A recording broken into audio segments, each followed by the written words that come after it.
Hi, I'm Anastasia from the organization Help Refugees. They gave me your contact. They said you had a room free, so I could leave the hotel. Of course. Sorry. Yeah, I'm not a morning person. Nice to meet you. I'm Miguel. Yeah.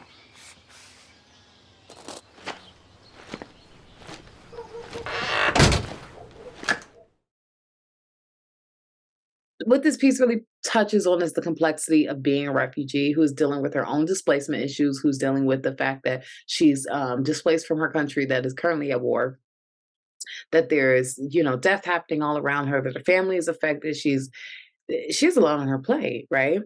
So this adds another layer to her. And it almost makes you think that was the idea that he might be interested in her too much for her to deal with at the time. It's like not only do you add on that, but then the fact that I need to live here, right? I've already been displaced once. And that's a lot of pressure. So I wonder if that's what caused her to leave. But the ending leaves us wondering, will she or won't she get on the bus?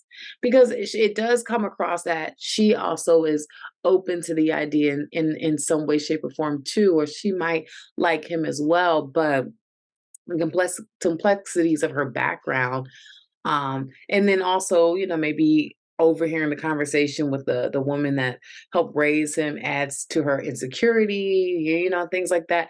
But for whatever reason, she decided to kind of leave that night. And then there's this bus, and it leaves you thinking, where is she going to go? Is she going to get on it? Is she going to go back? Will she? Won't she? Which is always a nice place to leave. We had this really beautiful connection between two people, but there was a lack of faith there from her. And even though he was ready to go all in with her and take risks and defy other people's sort of interjections in his relationship, she didn't believe that he would be there for her. And I thought that was really bittersweet because we see how strong his faith is in the relationship. And then she sadly goes her own way in the end. But yeah, I love the cinematography in this, especially with the rain and seeing her at the end with no dialogue, but just knowing what's going to happen. They had a lot of showing and not telling in this film, which I thought worked really well. The chemistry between the two actors. I loved seeing the tentative beginnings of the relationship blossom a little, and as she starts to open up to him. So yeah, this was a beautiful little love story that had a very bittersweet ending for me. Tour from Skedaddle is a short film about a Ukrainian refugee who goes to live with this guy in America. And it's about the way that they build a relationship, even though they're strangers.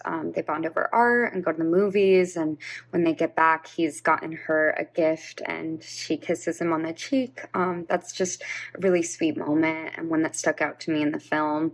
Another thing that stuck out to me is the way he talks about his father's addiction to gambling. And she talks about her experience working in a casino and seeing poker sharks that took down major pots with only pocket fours. He uses this as something he talks about at the end in his job with risk assessment, talking about going all in with pocket fours rather than a royal flush, sometimes needing to take the risk. And then that's what he ends up doing with the girl. So very, very interesting and captivating film. It had really nice lighting and good color schemes, and I thought the dialogue was really good. It moved the story along in a really authentic way. Two lead actors did a great job. They had a charm and appeal. They were very relatable. It was interesting to see this guy's a business professor who's talking about risk, and obviously he's taking a risk in a relationship, and maybe things aren't going so well for him, but that's life. So yeah, it has a lot of meaning to it, the story. And it was shot well, it was edited well, it had a really nice score, and it was just nicely done all around. I really love the color choices and how the colors play a perfect role in the lives of the characters. The female character has a brighter color palette compared to the male lead and shows us a perfect balance between the two characters' personalities. The camera shots were great. I love how by the end, the male lead ends up wearing a red shirt, almost appreciating the girl. Sorry. by showing us his connection towards her before he finds out that she left.